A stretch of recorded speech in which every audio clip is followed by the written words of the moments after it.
Olá, bem-vindos de volta às nossas aulas aqui no GTUSP sobre legislação tributária municipal de Campinas. Estamos falando da Lei 11.111 de 2001, que trata do IPTU no município campinense. E aí estamos falando sobre cálculo do IPTU, lembra? Nós começamos a falar disso no bloco anterior. Estamos falando do valor venal e agora vamos falar do valor venal da construção. No bloco anterior a gente falou das disposições gerais sobre valor venal e falamos sobre o valor venal do terreno. Agora nós vamos falar do valor venal da construção. Artigo 17. Imóvel predial, para efeito de cálculo do IPTU, é o terreno com as respectivas edificações cobertas, permanentemente incorporadas ao solo ou estrutura do imóvel, ainda que parcialmente construídas, destinadas à habitação, a recreio, a lazer ou exercício de qualquer atividade profissional de natureza mercantil, ou ainda a funcionalidade arquitetônica em condições de habitabilidade ou uso. Bom, é aquilo que a gente imagina, né? Um imóvel predial é um terreno com uma construção, ok?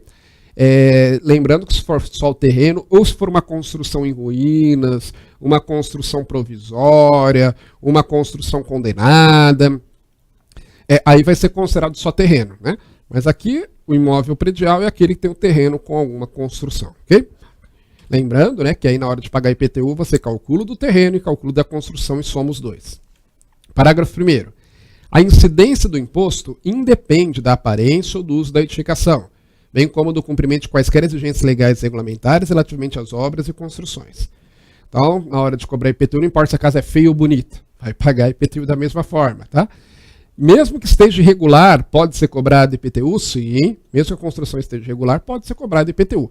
É aquele princípio lá do direito tributário que você já sabe, que para cobrança do tributo, né, não importa se a pessoa está regular ou não. Parágrafo 2º. São tributáveis as edificações subterrâneas, tanto quanto as de superfície. Né? Então o cara constrói um bunker, por exemplo. Né? É muito comum, por exemplo, o terreno é caído, o cara faz lá um porão, vai ser tributado da mesma forma, tanto quanto as de superfície. Parágrafo 3º. Os imóveis prediais serão enquadrados de acordo com as seguintes características.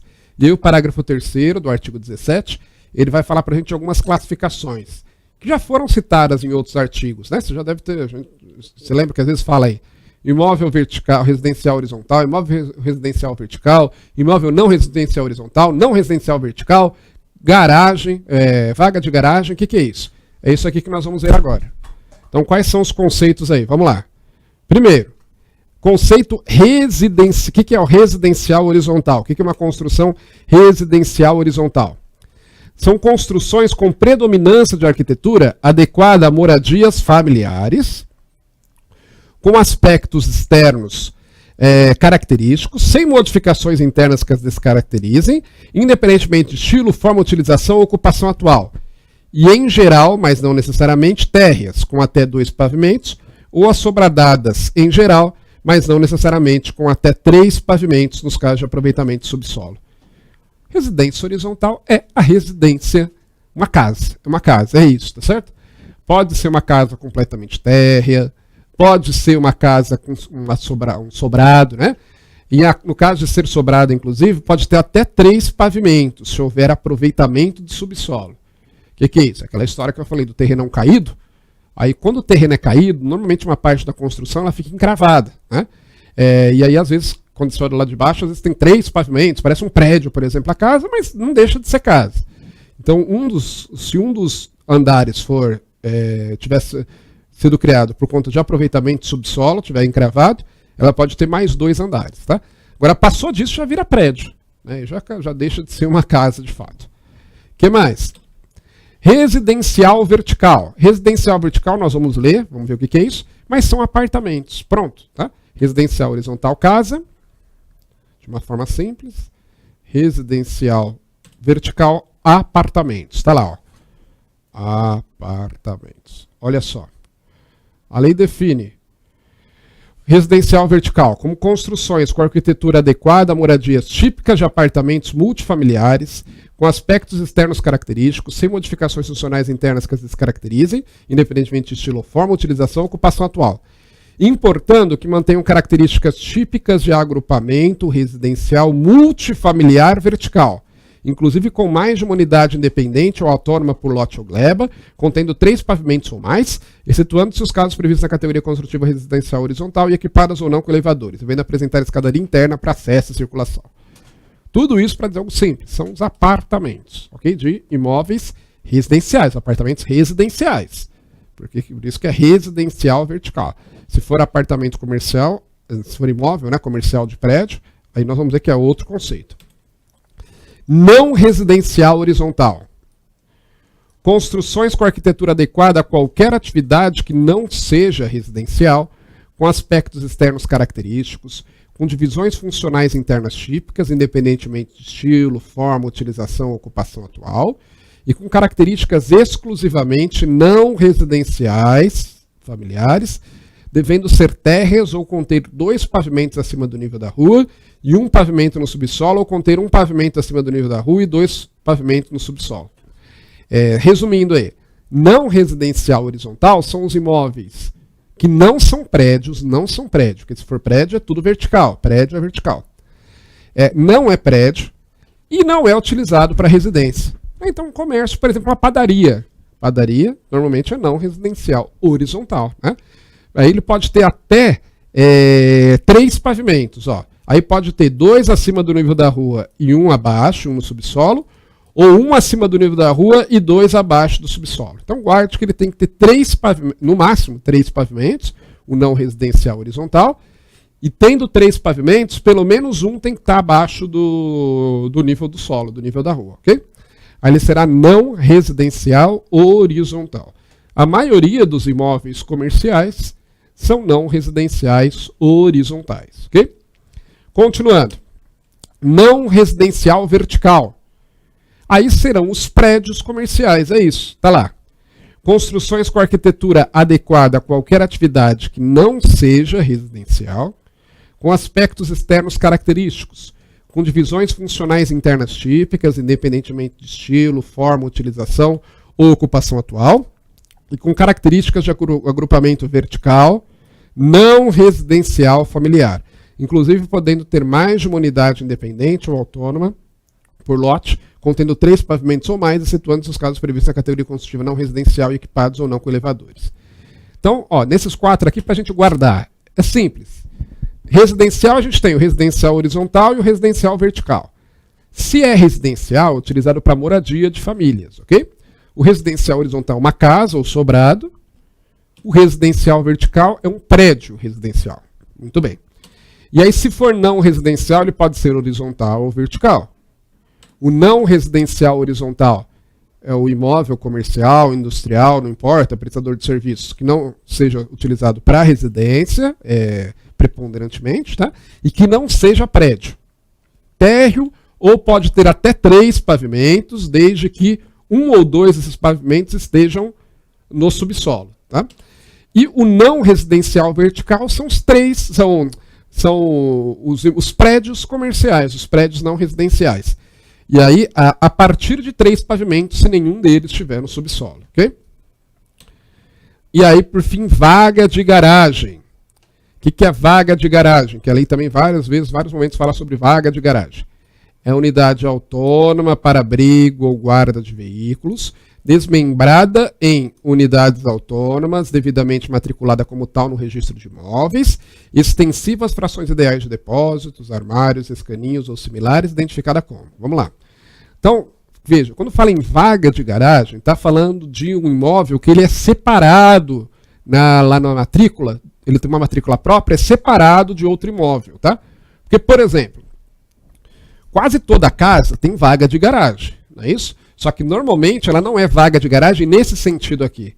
Porque vai compor a vaga de garagem, via de regra, vai compor o imóvel residencial. Tá certo? Então, se você tem uma casa que tem um lugar para guardar o carro, a vaga também entra aqui no residencial horizontal. É tudo calculado como se fosse uma coisa só, o valor do IPTU. Agora, aqui, na vaga de garagem, eu tenho um imóvel separado, tem uma matrícula à parte. Às vezes não tem isso, o cara tem lá uma vaga, por exemplo, que ele vai lá no cartório e ele registra como um imóvel separado. Às vezes que ele quer vender, ele quer alugar, tá? Só a vaga. Então a vaga de garagem, se ela estiver separada, se ela estiver matriculada como vaga de garagem no registro de imóveis, vai ser considerado como tal para fins de IPTU também, tá? É aquela história, né, que, como regra geral, o IPTU, as informações do imóvel, vão acompanhar aquilo que está lá no cartório de registro de imóveis. Então, se a vaga de garagem está separada, vai ser cobrado também o IPTU separado. Então, tá lá. E a vaga de garagem pode ser de 3 tipos, ó. Vaga de garagem horizontal é a vaga de garagem coberta, não localizada na estrutura do edifício vertical. Residencial ou não residencial. Então, a vaga de garagem horizontal ela tem que ser coberta e não estar no edifício, tá? E além disso, volto a dizer, né, a matrícula dela tem que estar separada da casa. Tem que ter matrícula própria. Vaga de garagem vertical. Edifício garagem e vaga de garagem localizada na estrutura de edifício vertical, residencial ou não residencial. Então, por exemplo, edifício garagem. Sabe o que é edifício garagem? É aqueles prédios que são usados para guardar carro. É comum você ver no centro de grandes cidades, né? Você chega com um carro lá, ele coloca até um elevador para levar o carro lá para cima, trazer o edifício garagem. Ou vaga de garagem localizada em um edifício. Então, será considerada vaga de garagem vertical, desde que esteja matriculado separado. Se a matrícula estiver junto com o do imóvel lá, do prédio, aí não é vaga de garagem nesse sentido aqui, tá? E existe a vaga de garagem territorial, que é a vaga de garagem que não se enquadre nas demais. E aí tem que ser não coberta. E que não esteja, né? Em nenhum edifício. Não coberta e que não esteja em edifício. Por quê? Porque se ela for coberta e não tiver em edifício, ela vai ser uma vaga de garagem horizontal.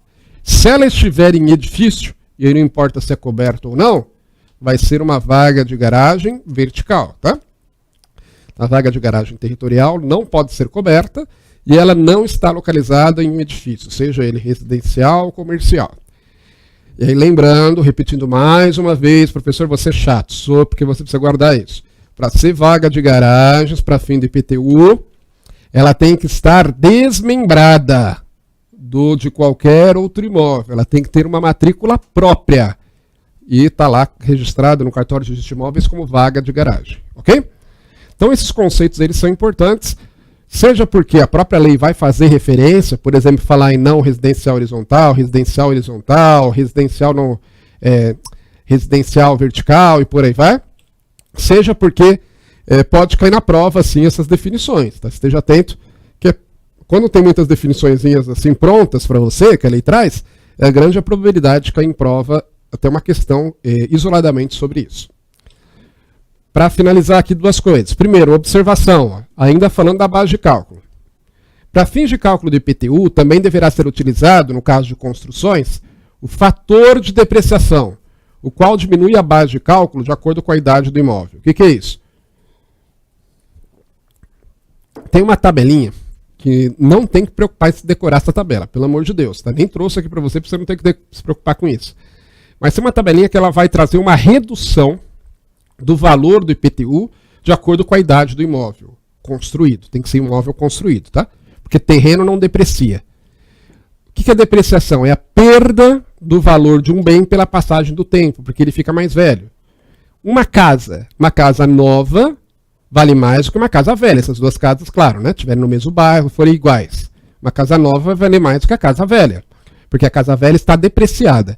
Então, é utilizado esse fator de depreciação que vai crescendo, né? Na verdade é um fator menor do que 1, ele vai reduzindo o valor do IPTU, ele vai reduzindo cada vez mais conforme o imóvel for mais velho, ok? No caso de reforma, por exemplo, aí você começa a contar do zero novamente, tem umas regrinhas que eu nem vou trazer aqui porque são detalhes menores, só o que eu quero que você saiba é que tem esse fator de depreciação, que reduz o valor do IPTU de acordo com a idade do imóvel. Só para imóveis construídos, terreno não tem depreciação. E por fim, falar rapidamente sobre a alíquota. O artigo 19 da lei, ele traz as alíquotas do IPTU. E aí ele traz lá uma série de coisas, mas o que você tem que guardar é só o que está aqui, ó. Sobre a base de cálculo do imposto, serão aplicadas alíquotas diferentes de acordo com o uso do imóvel ou progressivas em razão do seu valor venal. O que é para você entender então? Que o IPTU ele não tem uma alíquota só. A alíquota varia de acordo com o uso do imóvel E ela aumenta também em razão do valor venal do imóvel. Tá? E aí o artigo 19 traz várias situações, várias alíquotas diferentes. Você não precisa decorar essas alíquotas, só saber como é que funciona a lógica. Então, dependendo se for residencial, paga uma alíquota, se não for não residencial, paga outra. Dependendo do valor também do imóvel, é uma alíquota diferente. A alíquota vai crescendo conforme aumenta o valor do imóvel. Ok? Muito bem, era isso que eu queria falar com vocês sobre base de cálculo e alíquota. Vamos ficando por aqui. Bons estudos e até a próxima.